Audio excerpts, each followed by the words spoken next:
आज हम बात करेंगे प्रकाश के परावर्तन के नियम के बारे में। तो प्रकाश का परावर्तन का कितना नियम है? तो प्रकाश का परावर्तन का दो नियम है। कितना नियम है? दो नियम है। तो पहला नियम क्या है? तो पहला नियम है आपतित किरण, परावर्तित किरण तथा आपतन बिंदु पर खींचा गया अभिलंब तीनों एक ही तल में होता है। ध्यान दीजिए, एक इमेज बनाए थे ऐसे वाला बनाए थे। तो ये क्या हुआ? आपतित किरण, अपरावर्तित किरण तथा आपतन बिंदु पर खींचा गया अभिलंब तीनों एक तल में दिख रहा है, दिख रहा है ना। तो पहला नियम यही है। दूसरा नियम बोला आपतन कोण बराबर परावर्तन कोण होता है। तो ये वाला कोण जो हो रहा था आई और ये वाला कोण जो आर हो रहा था वो क्या होगा? हमेशा बराबर होगा। ये प्रकाश का परावर्तन का दो नियम था। कोई दिक्कत? अब हम लोग प्रकाश का परावर्तन भी समझ गए तो प्रतिबिंब बनेगी, है ना। परावर्तन के फलस्वरूप क्या बनता है? प्रतिबिंब। तो प्रतिबिंब में क्या होता है सर? तो किसी बिंदु स्रोत से आती प्रकाश की किरणें दर्पण से परावर्तन के बाद जिस बिंदु पर मिलती है या जिस बिंदु पर आती हुई प्रतीत होती है उसे उस बिंदु स्रोत का प्रतिबिंब कहते हैं। प्रकाश की किरण आई, परावर्तन के बाद पुनः उस बिंदु से मिली या मिलता हुआ प्रतीत हुआ तो क्या कहलाएगा? प्रतिबिंब कहलाएगा। और प्रतिबिंब दो प्रकार के होते हैं, एक होता है वास्तविक प्रतिबिंब, एक होता है आभासी या काल्पनिक प्रतिबिंब। वास्तविक प्रतिबिंब अंग्रेजी में बोलते हैं रियल इमेज और आभासी प्रतिबिंब अंग्रेजी में बोलते हैं वर्चुअल इमेज। क्या बोलते हैं? Virtual image. कोई दिक्कत?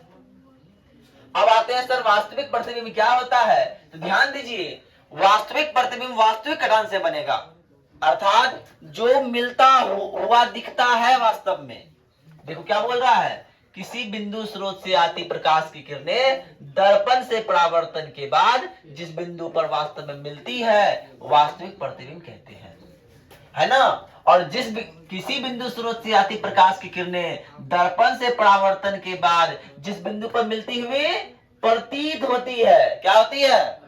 प्रतीत होती है। ये डिफरेंशिएट है, वह वास्तव में मिलती है या वास्तव में मिलती हुई प्रतीत होती है। इसे क्या बोलते हैं? आभासी या काल्पनिक प्रतिबिंब कहते हैं। अब सर कोई बोला सर वास्तविक काल्पनिक प्रतिबिंब बता रहे हैं तो इसमें कुछ अंतर तो होना चाहिए। तो अंतर क्या है? तो पहला अंतर है ये प्रतिबिंब वास्तविक कटान से बनता है। ये प्रतिबिंब कैसा बनता है? वास्तविक कटान से बनता है। और ये प्रतिबिंब काल्पनिक कटान से बनता है। कोई दिक्कत? और दूसरा, इसे वास्तविक रेखा द्वारा दिखाया जाता है। जब ऐसा प्रतिबिंब बनेगा कहीं पे भी तो वास्तविक रेखा द्वारा लाइन खींच दिया जाएगा, कटान बिंदु दिखा दिया जाएगा, मतलब वास्तविक प्रतिबिंब है।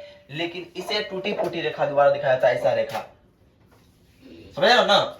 इसे टूटी फूटी रेखा द्वारा दिखाया जाता है। और तीसरा है इस प्रकार क्या प्रतिबिंब दर्पण के आगे बनता है, आगे जो बनेगा वास्तव में मिलेगा।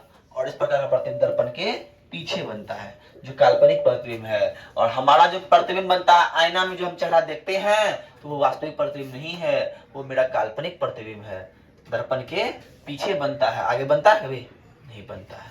ठीक है, आई बात समझ में? अब आते हैं बात करते हैं नेक्स्ट, इसके बारे में बात करेंगे कि गोलीय दर्पण क्या होता है। ठीक है, चलिए अब चलिए हम बात करेंगे समतल दर्पण की। तो समतल दर्पण में प्रतिबिंब कैसा बनता है? जिस आईने को रोज आप सवेरे सवेरे देख के आए हैं वो समतल दर्पण है। उसमें आपका चेहरा कैसा दिखता है? कैसा दिखता है? वो बोलते हैं सुंदर दिखता है। सुंदर दिखता है, दो कैसा दिखता है? उसमें ऐसा दिखता है कि प्रतिबिंब जो है तुम्हारा चेहरा जो है दर्पण के पीछे बनता है। बनता है कि नहीं बनता है? मोनी बोलती नहीं, आगे बनता। बता, प्रतिबिंब का आकार वस्तु के आकार के बराबर होता है। अब मान लो ऐसा हो जाए कि लक्ष्मी दर्पण के आगे खड़ा रहे और लक्ष्मी कितना बड़ा इमेज बने, अच्छा लगेगा? तो इसमें क्या होता है, जितना बड़ा तुम्हारा वस्तु है उतने बड़ा तुम्हारा फोटो बनेगा। कोई दिक्कत है कि ना? और तीसरा होता है प्रतिबिंब वस्तु के अपेक्षा सीधा बनता है। प्रतिबिंब ऐसे खड़ा है, पैर नीचे मुड़ा ऊपर, तो ये बनेगा। ऐसा है कि उसमें नीचे चल जाता है मुड़ा, होता है? ऐसा नहीं होता है। मतलब प्रतिबिंब वस्तु की अपेक्षा सीधा बनता है। और वास्तविक प्रतिबिंब पार्श्विक रूप से उल्टा बनता है। पार्श्विक रूप से उल्टा मतलब समझती है क्या? मतलब जब तुम दाया हाथ, तुम्हारा दाया उसका बायां हो जाता है और उसका बायां तुम्हारा दायां होता है कि नहीं? जिस साइड तुम्हारा दर्पण में दायां हाथ रहता है उसका उस साइड बायां हाथ रहता है कि ना? इसीलिए। और प्रतिबिंब कैसा बनता है? आभासी बनता है, मतलब दर्पण के पीछे बनता है तो काल्पनिक बनेगा, इसके पर्दे पर उतारा नहीं जा सकता। बात क्लियर? अब आते हैं, बहुत बड़ी बात है, अब आते हैं गोलीय दर्पण। गोलीय दर्पण क्या है? ध्यान से पहले देख लो। गोलीय दर्पण उस दर्पण का को कहते हैं जिनका परावर्तक सतह खोखले गोले के एक भाग होता है। ध्यान समझना। एक फुटबॉल देखिए तुम लोग, कौन सा फुटबॉल देखा है जी? सब देखा है। फुटबॉल को मान लो अगर उसका अंदर पेंट कर दे तो ऊपर वाला भाग जहां दिखेगा, और ऊपर वाला भाग पेंट कर दे तो अंदर वाला में दिखेगा। दिखेगा कि नहीं? यही क्या है? एक गोलीय दर्पण है। यहां बताया भी है, अगर इसके कांच के टुकड़े को बाहरी सतह को पेंट कर दिया जाए, बाहरी सतह को रंजित कर दिया जाए तो क्या बनेगा? अवतल दर्पण बनता है। और जब इसके भीतरी सतह को पेंट कर दिया जाए तो क्या बनता है? उत्तल दर्पण बनता है।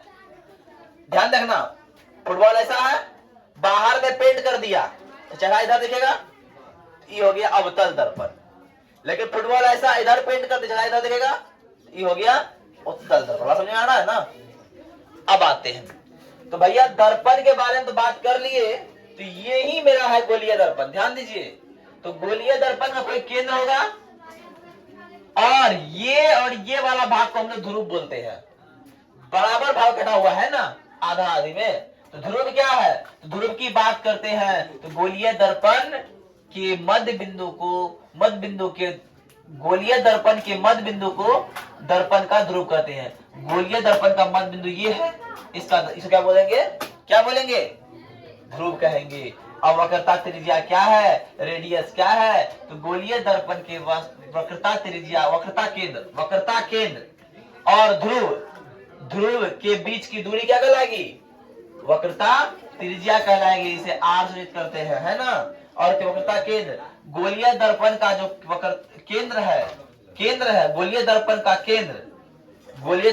केंद्र वक्रता केंद्र कहलाता है। वक्रता केंद्र कहलाता है। हाँ, गोलीय दर्पण का केंद्र वक्रता केंद्र कहलाता है। कोई दिक्कत? अब आते हैं प्रधान अक्ष क्या होता है। गोलीय दर्पण के ध्रुव वक्रता केंद्र को मिलाने वाली रेखा को प्रधान अक्ष कहते हैं। कोई दिक्कत? और आगे कल लिखाएंगे दर्पण दो प्रकार के होते हैं, अवतल दर्पण और उत्तल दर्पण। ठीक है, कल पढ़ाते हैं। ठीक है, उतार लीजिए आप लोग।